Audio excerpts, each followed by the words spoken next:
Toleransi antar umat beragama selama ini di Indonesia juga hadir tiap perayaan Natal. Seperti yang terlihat Minggu pagi.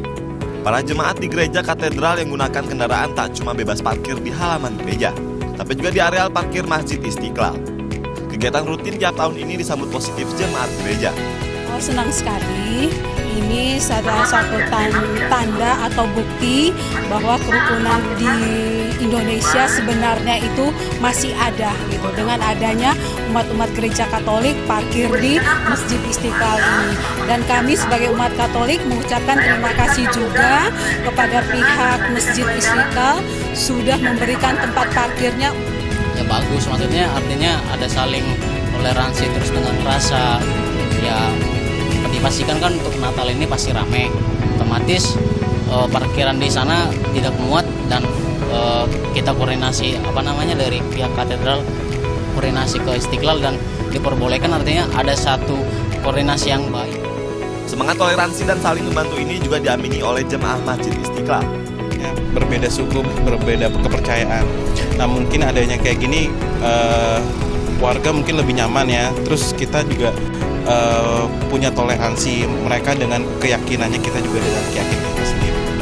Ya, toleransi beragama tadi ya Mas, aku bilang mereka juga kan lagi ngerayain hari besar. Kebetulan kan kita punya lahan parkir yang besar dan kita juga nggak ada acara apa-apa. Kalau yang dipakai untuk mereka kan saling menghargai aja sesama umat beragama.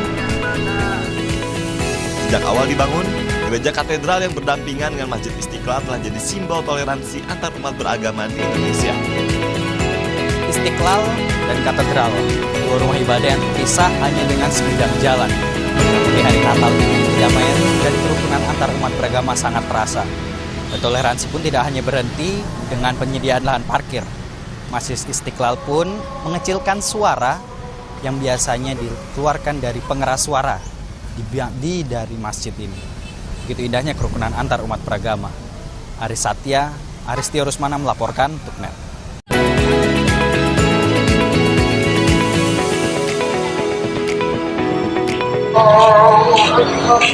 Waalaikumsalam.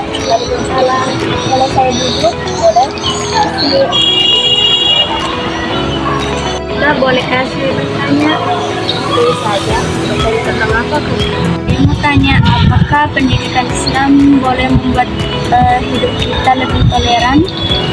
Pendidikan Islam bukan hanya soal beribadah, tapi juga membentuk akhlak, termasuk menghargai perbedaan. Tapi kenapa masih banyak orang yang mudah benci hanya karena beda agama? Itu karena kurangnya pemahaman.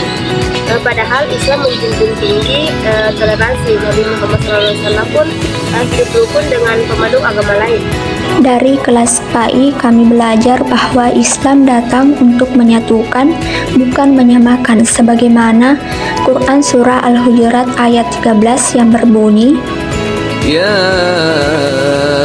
ayyuhan nasu inna khalaqnakum min dhakarin wa untha وجعلناكم شعوبا وقبائل لتعارفوا إن أكرمكم عند الله أتقاكم إن الله عليم خبير.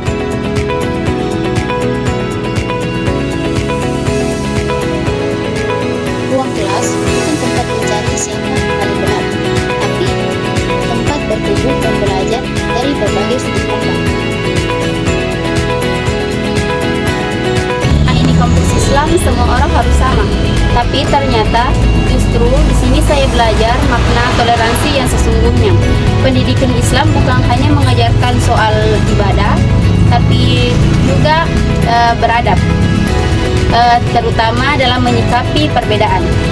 Setiap hari, seorang wanita Yahudi tua mencaci Nabi Muhammad SAW saat beliau lewat di depan rumahnya. Meski begitu, Nabi tidak pernah marah.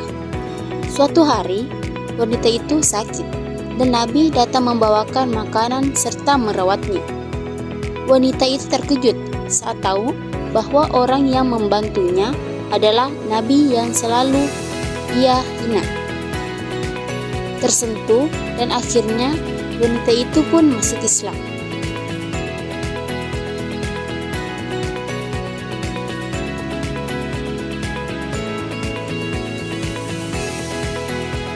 Kisah ini mengajarkan bahwa toleransi dalam Islam bukan melemah, melainkan bentuk kasih sayang, kematangan iman, dan kekuatan akhlak. Nabi Muhammad SAW mengajarkan kita bahwa berbuat baik kepada siapapun, termasuk yang membenci kita, adalah cerminan dari iman yang sejati. Saya pernah sekelas sama teman yang pandangannya berbeda banget sama saya. Tapi karena kami sama-sama belajar taif, kami jadi tahu cara menyampaikan pendapat tanpa menyakiti satu sama lain. Islam juga mengajarkan kami ukhuwah, bukan hanya sesama muslim, tapi juga sesama manusia.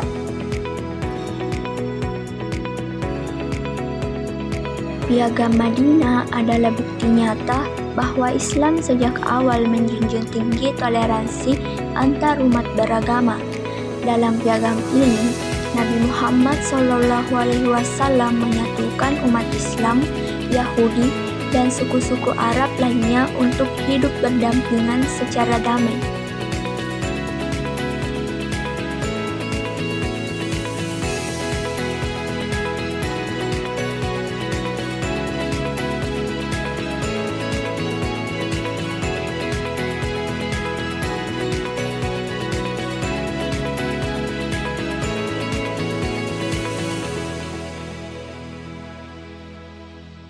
Baik kaum muslimin maupun kaum Yahudi bersama sekutunya diberi kebebasan untuk menjalankan agama masing-masing. Selanjutnya, jika pendukung piagam diajak berdamai dan semua pihak yang terlibat perjanjian memenuhi perdamaiannya, maka kaum muslimin wajib memenuhi ajakan damai tersebut yang disegani dan layak diperhitungkan. Bahkan, warga Mekah sendiri ketika itu sempat mengkhawatirkan jika kaum muslimin melakukan pembalasan kepada mereka. Mereka juga khawatir kafilah dagang mereka yang berangkat ke Suriah akan diganggu, sehingga masa depan perdagangan mereka akan hancur. Namun, Toleransi bukan berarti melemahkan iman, tapi justru dengan menghargai perbedaan menunjukkan bahwa iman kita kuat dan dewasa. Video ini menjadi bukti nyata dari pernyataan bahwa toleransi bukan melemahkan iman, tapi justru menunjukkan bahwa iman kita kuat dan dewasa, karena mereka tetap menjaga identitas Islam saat bekerja lintas agama. Mereka menjunjung kemanusiaan bukan karena kompromi, tapi karena nilai Islam itu sendiri. Mereka tidak memusuhi perbedaan, tapi menghargainya dengan bijaksana.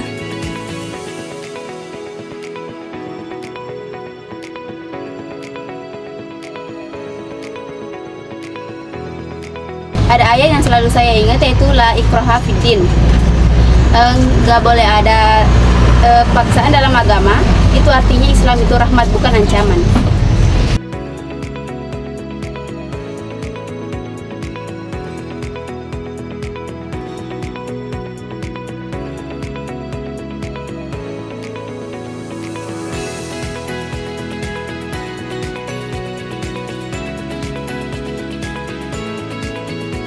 Toleransi dalam Islam bukan berarti membenarkan kesalahan, tapi memilih jalan damai, pemaaf, dan penuh kasih, bahkan terhadap musuh.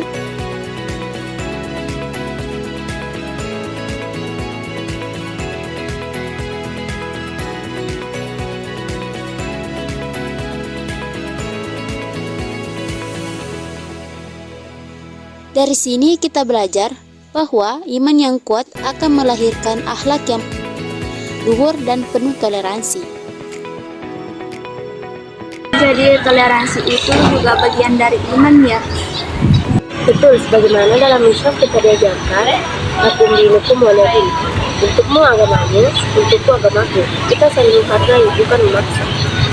Jadi saya lebih paham mengenai percakapan ini yang membawa wawasan saya lebih belajar lebih dalam mengenai peran pendidikan Islam dalam mewujudkan kehidupan yang toleran.